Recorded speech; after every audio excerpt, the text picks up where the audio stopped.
నమస్తే, నా పేరు Shivaji. Welcome to our channel. ఈ నెల 18వ తారీఖున వైఎస్ఆర్సీపీ అధినేత జగన్మోహన్ రెడ్డి గారు పల్నాడు జిల్లా సత్తెనపల్లి నియోజకవర్గానికి సంబంధించి రెంటపాళ్ళ గ్రామానికి చెందినటువంటి ఒక ఉప సర్పంచ్ ఎవరైతే ఉన్నారో గత సంవత్సరం చనిపోయినటువంటి ఉప సర్పంచ్ను ఇప్పుడు వాళ్ళ కుటుంబాన్ని పరామర్శించడానికి వెళ్ళి ఆయన విగ్రహాన్ని ఆవిష్కరించడానికి ఒక యాత్రలాగా వెళ్ళి ఓదార్పు యాత్ర అయితే చేయడం జరిగింది.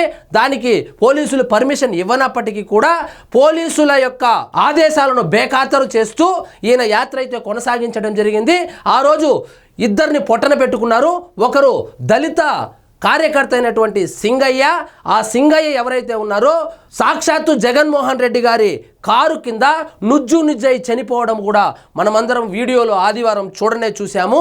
అదేవిధంగా అదే రోజు టవర్ క్లాక్ దగ్గర మరొక ఇంజనీరింగ్ విద్యార్థి కూడా తొక్కిసలాట్లో మరణించడం జరిగింది. నిన్న కొత్త వార్త ఒకటైతే వస్తూ ఉంది. అదేమంటే మధు అనే కుర్రాడు బ్రెయిన్ స్ట్రోక్ తగిలి సత్తెనపాడులో ఒక హాస్పిటల్లో చికిత్స పొందుతుండగా ఆ హాస్పిటల్లో డాక్టర్ల సూచన మేరకు 40 నిమిషాల్లో గుంటూరులోని హాస్పిటల్కు గనుక ఇతన్ని తరలిస్తే బతుకుతాడని ఆ డాక్టర్లు చెబితే వాళ్ళు అంబులెన్స్లో తీసుకొని గుంటూరుకు బయలుదేరితే అదే సమయంలో జగన్మోహన్ రెడ్డి గారి ఓదార్పు యాత్ర అయితే ఉందో ఆ యాత్రలో ఆ జన సమీకరణలో ఇరుక్కొని 2 గంటల పాటు అక్కడే ఉండిపోవాల్సి వచ్చింది.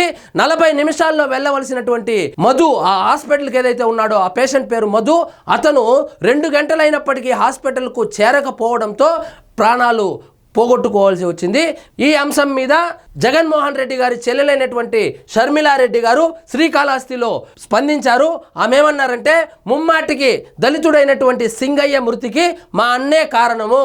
మా అన్న 5 నుంచి 10 కోట్ల రూపాయలు దళితుడైనటువంటి సింగయ్య కుటుంబానికి ఆర్థిక సహాయం చేయాలి. వాస్తవంగా ఆయన నిర్లక్ష్యమే దీనికి కారణము.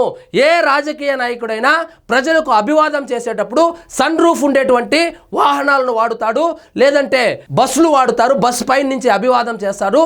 కానీ నిర్లక్ష్యంగా బాధ్యతారాహిత్యంగా ఫుట్బోర్డ్ పైన నిలబడుకొని చెయ్యి ఊపి అభివాదం చేసి మొత్తం కార్యకర్తలను రెచ్చగొట్టడం వల్లనే దళితుడైనటువంటి సింగయ్య మరణం సంభవించిందని కూడా చెప్పుకొచ్చారు.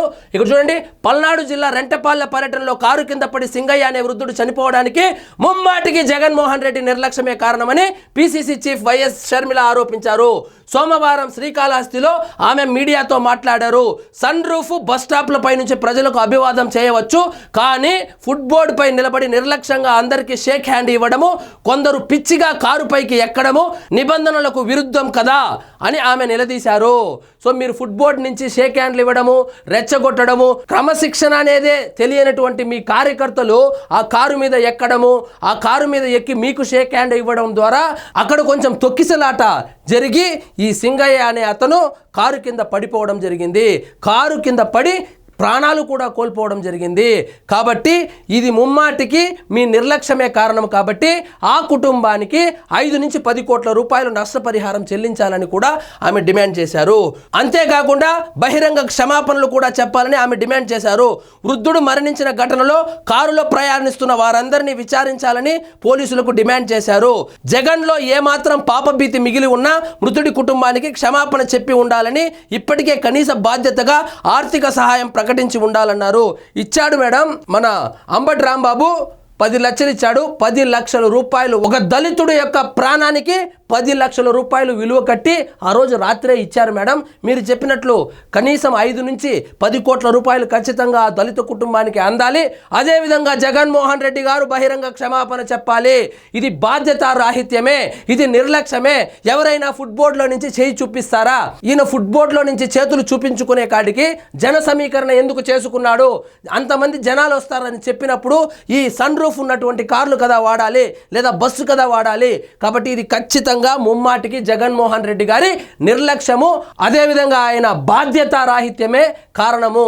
కాబట్టి ఖచ్చితంగా జగన్మోహన్ రెడ్డి గారు క్షమాపణలు కూడా చెప్పాలని షర్మిల గారు చెప్పుకొచ్చారు. సో ఇదండి ఈరోజు మన టాపిక్. మీకు ఈ వీడియో నచ్చినట్లయితే లైక్ చేయండి, షేర్ చేయండి, ఛానల్ మాత్రం సబ్స్క్రైబ్ చేసుకోవడం మర్చిపోవద్దు.